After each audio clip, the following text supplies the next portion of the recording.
오늘 본문의 이야기는요, 너무나도 유명을 해서 신앙을 가지신 분들은 아마 여러 번 들어보셨을 법한 그런 내용입니다. 일단 본문의 스토리 배경을 좀 잠깐 설명을 드리면은요, 블레셋과 이스라엘 나라에서 전쟁이 벌어졌는데요.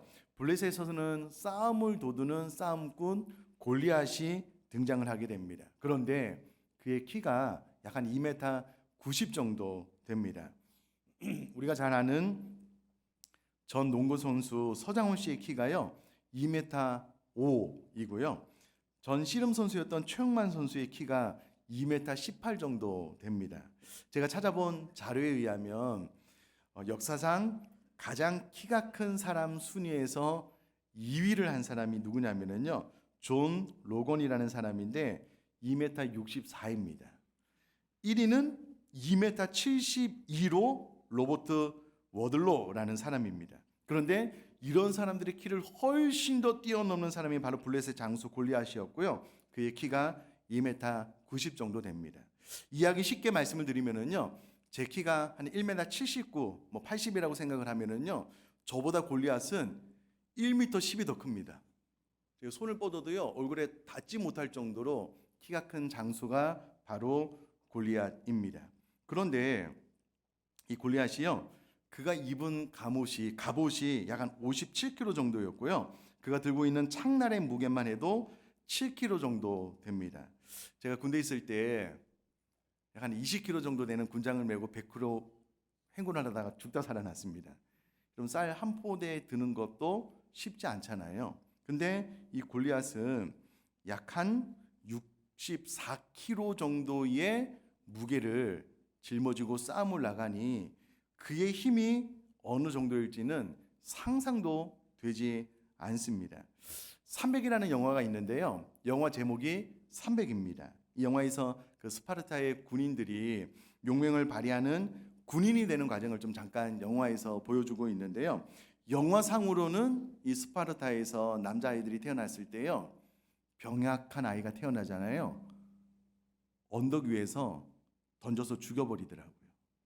튼튼한 아이들만 어릴 때부터 전쟁을 위해서만 훈련을 거듭해서 전쟁에서 두려움이 없는 용맹한 군사로 그를 성장시킵니다. 결국 두려움 없이 전쟁에 나가서 싸우게 되는데, 이 스파르타의 용사 300명이요 페르시아의 100만 대군을 막아서는 내용이 바로 영화 300의 내용입니다. 그런데 이 골리앗이 이 스파르타의 군인들처럼 훈련을 받은 거예요. 괜찮습니다. 모니터 소리 줄여주셔도 될 것 같습니다. 이 훈련을 받은 거예요. 그러니까 전쟁에 대한 두려움이 없는 용사로 골리앗이 자라났는데, 그의 신체 조건 또한 2m 90 정도 되니까 너무나 좋은 거예요. 그러니까 어떻게 보면 사람의 한계를 뛰어넘은 그런 싸움꾼이 블레셋에서 골리앗으로 등장을 하게 됩니다. 그런데 이 싸움꾼 골리앗이 감히 사시는 하나님을 조롱하는 거예요. 그런데 문제는 이 골리앗과 싸워보겠다고 선뜻 나서는 사람이 단 한 명도 없는 겁니다. 그도 그럴 것이, 이때 당시에는요, 신과의 전쟁이 사람을 대리인으로 해서 싸우는 전쟁이었기 때문에 전쟁에서 지면 자신이 섬기는 신이 지게 되는 거예요. 그러니까 감히 나가서 내가 싸우겠다라고 말을 할 처지가 안 되고요. 더 큰 문제는 이 골리앗이 앞서 무슨 말을 했냐면, 싸워서 지는 사람이 승리하는 사람의 종이 되어야 된다라고 이야기를 하니, 감히 누구도 나가서 내가 싸우겠습니다 말할 사람이 없는 거예요. 그렇게 골리앗이 이스라엘과 이스라엘의 하나님을 모욕하고 조롱한 지 40일이 되었습니다. 이 전쟁에 다윗의 형제들이 참여하게 되는데요. 다윗의 아버지의 심부름으로 다윗이 형들의 도시락을 들고 이 전쟁에 참여하게 됩니다. 아버지가 야, 형들 잘 있냐? 안부를 좀 묻고 나에게 소식을 좀 전해달라라고 해서 도시락 배달을 왔다가 감히 골리앗이 사시는 하나님을 조롱하는 이야기를 듣고 거룩한 분노가 일어나서 내가 나가서 싸우겠습니다라는 말을 주변 사람들과 나누게 됩니다. 아마도 이 이야기가 사울의 귀에 들어갔겠죠. 자, 오늘 본문 3절 말씀을 제가 한번 읽어보면은요, 32절 말씀을 읽어보면은요, 다윗이 사울에게 말하되 그로 말미암아 사람이 낙담하지 말 것이라 주의 종이 가서 저 블레셋 사람과 싸우리이다 하니. 죄송합니다. 제가 31절을 읽어야 되는데 죄송합니다. 31절을 읽겠습니다. 어떤 사람이 다윗이 한 말을 듣고 그것을 사울에게 전하였으므로 사울이 다윗을 부른지라. 아마 여러분, 우리가 사울이었다면 사울은 지금 지푸라기라도 잡고 싶은 심정이었을 것 같아요. 40일 동안이나 저 골리앗이 모욕하고 조롱을 하는데 아무도 나가서 싸우겠다라는 장수가 없는데 마침 내가 나가서 싸우겠다라는 이 소식이 들린 거예요. 그래서 사울 왕이 그가 누구냐? 데리고 와봐라 명령을 하게 됩니다. 그래서 다윗이 사울 왕 앞에 서게 됩니다. 그런데 다윗이 사울을 보자마자 본인이 먼저 사울에게 이렇게 이야기를 합니다. 32절 말씀 제가 다시 한번 읽어보면은요, 다윗이 사울에게 말하되 그로 말미암아 사람이 낙담하지 말 것이라 주의 종이 가서 저 블레셋 사람과 싸우리이다 하니. 여러분, 다윗은 사울을 만나자마자요, 사울을 위로하고 있다라는 것을 알 수가 있습니다. 격려하고 있다라는 것을 알 수가 있습니다. 보셔요. 그로 말미암아 사람이 낙담하지 말 것이라 주의 종이 가서 저 블레셋 사람과 싸우리이다. 이와 같은 말로 위로를 하고 있는 것을 볼 수가 있습니다. 여러분, 이 장면을 가만히 생각을 해보면 사울은 이스라엘의 왕이잖아요. 이스라엘의 대표잖아요. 근데 사울 왕은 두려워서 벌벌벌벌 떨고 있는데 한낱 소년에 불과한 다윗은 그 이스라엘 왕을 위로하고 있는 거예요. 낙심할 필요가 없습니다. 내가 나가서 싸우겠습니다 라고 위로하고 있는 겁니다. 여러분, 우리가 여기서 반드시 먼저 기억하고 넘어가야 될 것이 무엇이냐면요, 지금 이 블레셋과 이스라엘이라는 전쟁 상황은 똑같은 시간 안에, 똑같은 역사의 현장에, 똑같은 공간 안에 사울과 다윗이 같이 있는 거예요. 사울이 보는 골리앗과 다윗이 보는 골리앗이 다르지 않습니다. 똑같습니다. 근데 핵심은 사울이 골리앗을 볼 때는 너무나도 엄청난 싸움꾼이었기 때문에 두려운 존재로, 내 힘으로 도저히 이기지 못하는 존재로 보았지만 다윗은 아니라는 거예요. 하나님이 나와 함께 하시면 내가 이길 수 있다라는 관점으로 보고 있는 것을 이 본문을 통해서 알 수가 있습니다. 그러므로 우리 사랑하는 성도님들은 우선에요, 우리들의 삶 가운데 골리앗과도 같은 거대한 벽을 만날 때가 있거든요. 내 힘으로 도저히 이겨나갈 수 없는 어떤 상황에 봉착할 때가 있거든요. 그때에 여러분, 사울처럼 나의 연약함, 이 상황의 거대함에 집중하지 말고 다윗처럼 이 상황이 그렇게 어려운 상황인 것은 맞지만 이 상황보다 더 크신 하나님을 주목하여 바라볼 수 있기를 주님의 이름으로 축복합니다. 다윗에게는 이러한 관점이 있었거든요.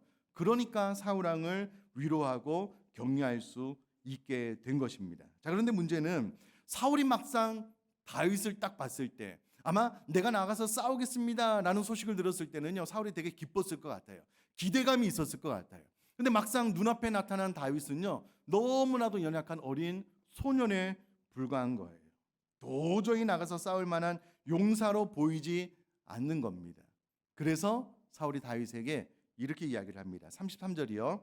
사울이 다윗에게 이르되 내가 가서 저 블레셋 사람과 싸울 수 없으리니 너는 소년이요 그는 어려서부터 용사임이니라. 아멘. 다윗이 나가서 싸우겠다라고 한 말은 좋은 말이지만, 그러나 내가 실상 너를 보니 너는 싸움에 나가서 전쟁에 나가서 골리앗과 싸울 수 없겠다. 그 이유인즉 너는 너무나도 어리고 연약한 소년이기 때문이다. 그리고 네가 싸울 적은 어려서부터 용사이다 라고 이야기를 합니다. 여러분, 이것도 가만히 생각을 해보면은요, 다윗은 이새의 말자 아들인데 이때 당시에 20세 이상 싸움에 나갈 다윗의 형제 가운데 3명이 참여를 했거든요. 그러니까 다윗은 20세도 되지 않아서 오늘날로 이야기하자면 미성년이기 때문에 군대 입대도 못하는 그런 소년이었습니다. 그러니까 도저히 싸움에 나가서 싸울 수 없는 미성년자에 불과한 사람이 바로 다윗이었습니다. 반대로 다윗이 대적해야 될 골리앗은요, 전쟁의 사람, 전쟁의 전문가였습니다. 여러분, 이 표현을 주목해서 보셔요. 사울의 골리앗을 이야기할 때 그가 어려서부터 용사였다라고 강조합니다. 자, 어려서부터 훈련을 받아서 지금 용사가 되었다가 아니고요. 태어날 때부터 체계적으로 훈련을 잘 받아서 어린 나이일 때부터 이미 용사가 되었고 그의 몸이 2m 90이나 되어서 이제는 더 큰 싸움의 진정한 싸움꾼이 되었다. 그러므로 너는 그를 이길 수가 없다라고 이야기를 하고 있는 겁니다. 그러니까 사울이 보기에 다윗은 아주 미성년 어린 소년에 불과한 거예요. 전쟁에 나갈 만한 기술도 없어 보이고 너무 약하게 보이는 거예요. 근데 골리앗은 다윗의 나이 때부터 이미 용사였어요.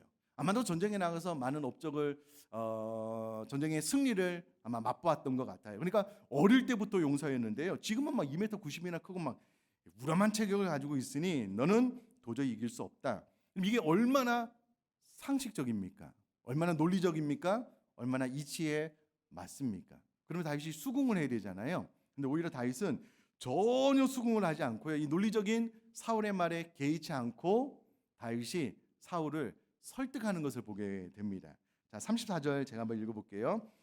다윗이 사울에게 말하되 주의 종이 아버지의 양을 지킬 때에 사자나 곰이 와서 양떼에서 새끼를 물어가면 다윗은 자신의 양치기 경험을 토대로 해서 내가 싸우겠습니다. 나를 보내주십시오. 라고 지금 사울을 설득하고 있는데요. 다윗이 말을 참 잘하는 사람이었다라는 것을 어떻게 알 수 있냐면 이렇게 이야기를 하는 거예요. 내가 지키는 양떼, 소위 말해서 이스라엘 영토를 상징하겠죠. 이 양떼에 사자나 곰이 침범에 들어왔다는 거예요. 지금 블레셋이 우리의 나라를 침범해서 들어왔다. 근데 이런 것들을 유사하게 지금 다윗이 언어 플레이로 설명을 해주고 있는데 그때에 사자나 곰이 내 영역에 들어와서 내가 지키는 양을 움켜잡을 때에 내가 그를 새끼를 물어가면 가만히 두지 않았습니다. 내 모든 것들을 내가 지키는 일에 성공적으로 임무를 완수했습니다라고 설명을 하는데요. 이어서 35절 말씀 보면은요. 사자나 곰이 와서 양떼에서 새끼를 물어가면 다윗이 즉각 이렇게 반응을 했다는 거예요. 내가 따라가서 그것을 치고 그 입에서 새끼를 건져내었고 그것이 얼마나 나를 해하고자 하면 내가 그 수염을 잡고 그것을 쳐 죽였나이다. 내가 용납하지 않고 즉시로 반응을 해서 내 양들을 건져내었고 내가 곰이나 사자를 죽였습니다. 라고 설득력 있게 지금 대답을 하고 있는 것을 볼 수가 있습니다. 계속해서 36절 말씀도 보면은요. 주의 종이 사자와 곰도 쳤은즉 살아계시는 하나님의 군대를 모욕한 이 할례받지 않은 블레셋 사람이리까 그가 그 짐승의 하나와 같이 되리이다. 본인이 사자와 곰과 같은 맹수도 쳐 죽였기 때문에 블레셋 사람 정도는 아무것도 아닙니다. 자, 그런데 문제는요. 이와 같은 다윗의 자신감이 어디서부터 왔는가라고 했을 때에 그러면 여기까지 읽으면은 아마도 다윗이 수많은 사자와 곰과 싸워서 이기는 본인의 경험을 밑바탕으로 해서 내가 저 블레셋 골리앗과 싸워 이길 수 있습니다라고 말하는 것 같지만 그렇지 않습니다. 다윗 안에 있는 그 자신감의 근거가 어디서 나오느냐라고 했을 때에 37절 말씀 보면 정확하게 이렇게 기록이 되어져 있는데요. 우리 37절은 다 한 목소리 읽도록 하겠습니다. 시작. 또 다윗이 이르되 여호와께서 나를 사자의 발톱과 곰의 발톱에서 건져내셨은즉 나를 이 블레셋 사람의 손에서도 건져내시리이다. 사울이 다윗에게 이르되 가라. 여호와께서 너와 함께 계시기를 원하노라. 아멘. 여러분 보셔요. 다윗이 전에 사자와 곰의 발톱에서 양들을 건져낸 것이 나의 실력 아니라는 거예요. 그때 그것이 가능했던 것은 여호와께서 나를 사자의 발톱과 곰의 발톱에서 건져내셨기 때문에 가능했다. 나의 실력이 아니었다는 거예요. 그러므로 이 블레셋 사람의 손에서도 과거에 나와 함께 하신 하나님이 나와 함께 하셔서 이 싸움에서 승리하여 건져낼 것을 내가 믿습니다. 라고 이 승리의 확신의 근거가 자신의 실력이 아닌 하나님의 함께 하심, 하나님의 보호하심, 골리앗보다 더 크신 하나님의 능력이 있다라고 정확하게 고백을 하고 있는 것을 볼 수가 있습니다. 여러분, 이게 참 아이러니가 무엇이냐면요. 사무엘상 17장 11절은 이렇게 기록이 되어져 있는데요. 사울과 온 이스라엘이 블레셋 사람의 이 말을 듣고 놀라 크게 두려워하니라. 지금 이스라엘 백성들과 사울 왕은 골리앗과 싸워보지도 않았어요. 그냥 그의 말에 그냥 압도가 되어서 크게 놀라서 두려워하고 있는 상태입니다. 거의 막 몸이 막 부들부들 떨리는 상태고요. 그 누구도 나가서 내가 싸워보겠습니다 라고 말을 할 수 없는 상태였거든요. 그런데 이 상황 가운데 단 한 명 다윗만이 그 골리앗이 블레셋 사람이 아무것도 아니라는 거예요.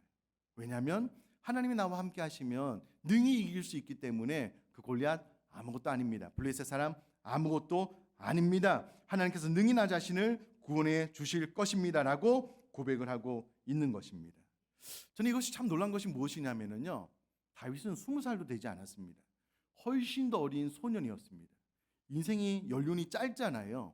근데 다윗은 그의 과거의 경험을 밑바탕 삼아서 하나님이 나와 함께 하셨으므로 사자와 곰의 발톱에서 나를 건져내셨습니다 라는 것이 다윗의 생애 가운데는요 너무 깊이 각인이 되어져 있는 거예요. 이 확신이 이 어린 다윗에게서 감히 이스라엘의 왕 앞에서도 주저함 없이 지금 고백을 하고 있다는 것을 보게 되는 것 아니겠습니까? 그러면 우리가 이렇게 생각을 해봐야 되겠죠. 와, 도대체 다윗은 20살도 안 된 이 어린 나이에 어떻게 하나님이 자기 자신과 함께 하심에 대해서 이렇게 강력한 확신을 갖게 되었을까? 왕 앞에서도 주저함 없이 하나님 나와 함께 하시면 어떠한 블레셋, 어떠한 골리앗이 덤빈다 하더라도 나는 승리할 것입니다 라는 확신에 찬 고백을 할 수 있었을까? 이것이 놀라운 일입니다. 놀라운 일이에요. 제가 보니까 여기 20살 이하는 거의 없는 것 같아요. 다 다윗보다 연세들이 많으신 것 같아요. 그러면 우리가 오랜 경험을 되돌아볼 때에 그럼 골리앗과 같은 내 힘으로 어찌 볼 수 없는 위기의 상황들 한두 번 만난 거 아니잖아요. 희한하게 그때마다 하나님의 함께 하심으로 이 위기의 상황을 이겨나갔거든요. 돌파해 나갔거든요. 그래서 우리가 오늘 이곳에 하나님을 예배하는 자리에 있는 줄 믿습니다. 그럼 우리 또 다윗처럼 하나님께서 내 생애 가운데 사자와 곰의 발톱에서 내 힘으로 도저히 감당해 볼 수 없는 상황 가운데 희한하게도 하나님께서 나로 하여금 그 어려운 상황을 이겨나가게 하셨습니다. 돌파해 나가게 하셨습니다. 그러므로 골리앗이 아무리 거대한 장소라고 할지라도 나는 이 대적과 싸워 이기게 될 것을 믿습니다. 이와 같은 다윗의 고백이 저와 여러분들 안에 있을 수 있기를 주님의 이름으로 축복합니다.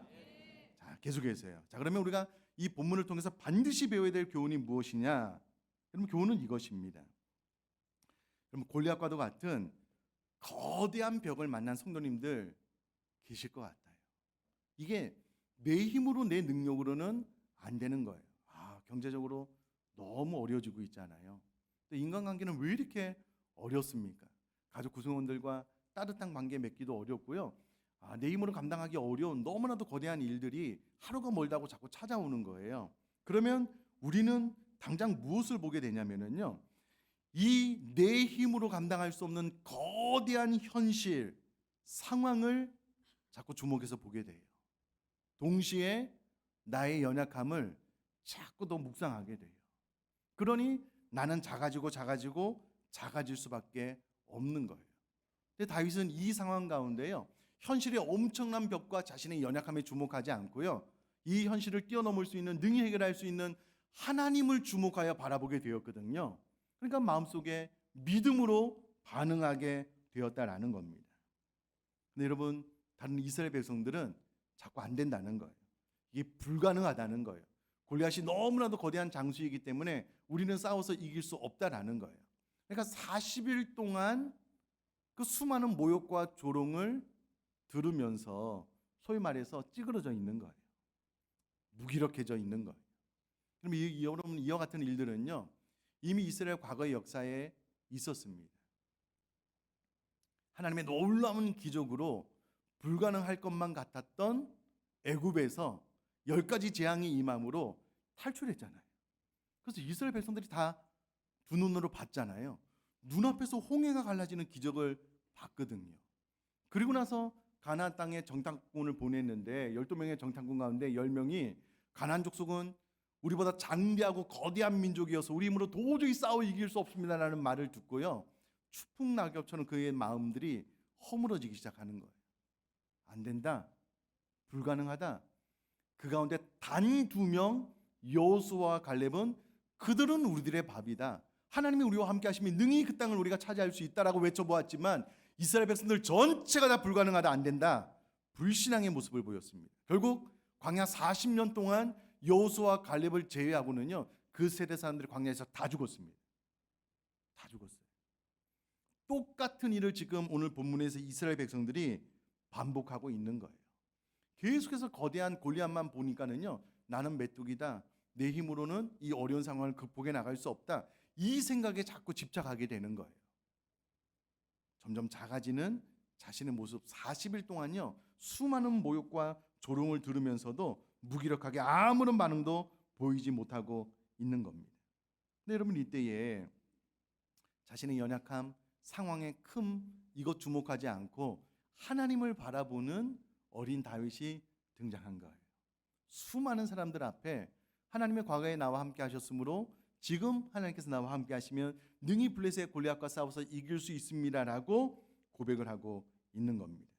자, 그렇다면 사랑하는 성도님들, 눈앞에 펼쳐진 이 상황 앞에 압도되지 말고요, 나의 연약함만 자꾸 바라보지 말고 나의 무기력함과 나의 힘없음만 자꾸 되뇌어 반복하여 말하지 말고, 그럼에도 불구하고 이 상황을 역전시킬 수 있는 하나님이 나와 함께 하십니다라고 하나님을 주목하여 바라볼 수 있기를 주님의 이름으로 축복합니다.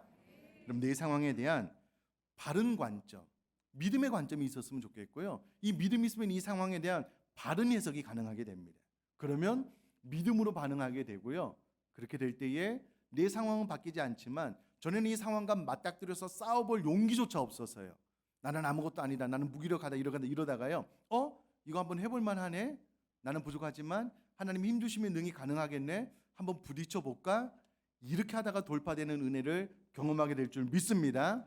그 마음의 변화는 내 마음의 믿음의 반응으로부터 시작을 하거든요. 그럼 오늘 본문을 통해서 그럼 나의 연약함, 나의 부족함을 주목하지 않고요, 하나님을 바라볼 수 있기를 주님의 이름으로 축복합니다.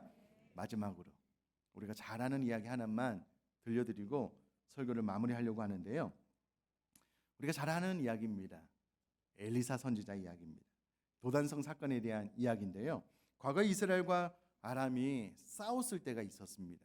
근데 아람의 왕이 이스라엘 왕을 죽이려고 이스라엘 왕이 가는 길에 아람의 군사를 매복시켜 놨다가 암살할 계획을 세웁니다. 이것이 빈번히 실패를 하는 거예요. 도저히 이해가 안 되는 거예요. 우리가 아무도 모르게 계획을 짰는데 이게 마치 이스라엘 왕이 아는 것처럼 우리가 가는 길이 다 노출되어서 피해가니 암살 계획에 성공하지 못하는 거예요. 결국 아람 왕이 합리적인 의심을 하게 됩니다. 필히 우리 가운데 이스라엘에 첩자가 있을 것이다. 근데 아람 백성 중에 한 명이, 신하 중에 한 명이 그렇게 이야기를 한 거 아닙니다. 이스라엘에는요, 엘리사라는 선지자가 있습니다. 왕의 침실에서 이야기한 것까지 엘리사가 다 합니다. 거짓말 하지 마라. 맞습니다. 진짜냐? 그럼 어디 사냐? 도단성에 삽니다. 잡아 죽여라. 그래서 많은 말과 병거, 군사를 도단에 보내서 도단성을요, 뺑뺑 에워쌉니다. 다음날 엘리사의 사환이 여느 때처럼 기저귀를 펴고 아침에 문을 열고 나왔는데 그냥 도단성을 그냥 막 개미떼처럼 둘러싸고 있는 군사말과 병거를 보게 된 거예요. 순간 내 인생 끝났구나, 죽었구나, 그 생각이 딱 들지 않겠습니까? 그래서 엘리사에게 내 주여 우리가 어찌하리까, 우리 죽는 것 아닙니까? 이제 그런 의미겠죠. 엘리사가 이렇게 대답을 했습니다. 왕아 6장 16절이요. 두려워하지 말라. 우리와 함께한 자가 그들과 함께한 자보다 많으니라. 그리고 사환을 위해서 엘리사가 기도했더니요, 하나님께서 이 청년의 눈을 열어주셨어요. 열어주셔서 보게 된 것이 불말과 불병거가 산에 가득하여서 엘리사를 둘러 보호하고 있는 것을 보게 됩니다. 여러분 보셔요. 아침에 일어나서 인간의 눈을 보고 딱 봤을 때는요, 아람 군사가 도단성을 완전히 에워싸고 있는 거예요. 꼼짝없이 죽었다라고 생각했던 엘리사의 사환이 엘리사가 기도하여 영안을 열어서 엘리사와 함께하고 있는 불말과 불병거를 딱 보는 순간 모든 두려움들이 일순간에 사라지게 된 거예요. 안심하게 된 겁니다. 사랑하는 성도님들, 하나님이 보이면 문제를 돌파해 나갈 수 있게 되는 줄 믿습니다. 그래서 여러분 오늘 설교 제목이 무엇이냐면 무엇을 보고 계십니까? 입니다. 사랑하는 성도님들, 무엇을 보고 계십니까? 계속해서 나의 연약함, 이 세상의 거대함, 내 힘으로 감당할 수 없는 환경의 어려움들 자꾸 그것만 보면서 묵상하고 생각하지 않으셔요? 그러니까 내가 자꾸 메뚜기처럼 보이잖아요. 이길 수 없는 것처럼. 그런데 어느 순간 믿음의 눈을 열어서 하나님이 보이고 하나님 나와 함께 하심과 하나님의 선하심으로 내 삶 가운데 합력하여 선을 이룰 것이 보이게 되면 그때로부터 모든 두려움은 떠나가게 될 것을 믿습니다. 모든 염려와 걱정은 떠나가게 될 것을 믿습니다. 그러면 해볼 만한 거예요.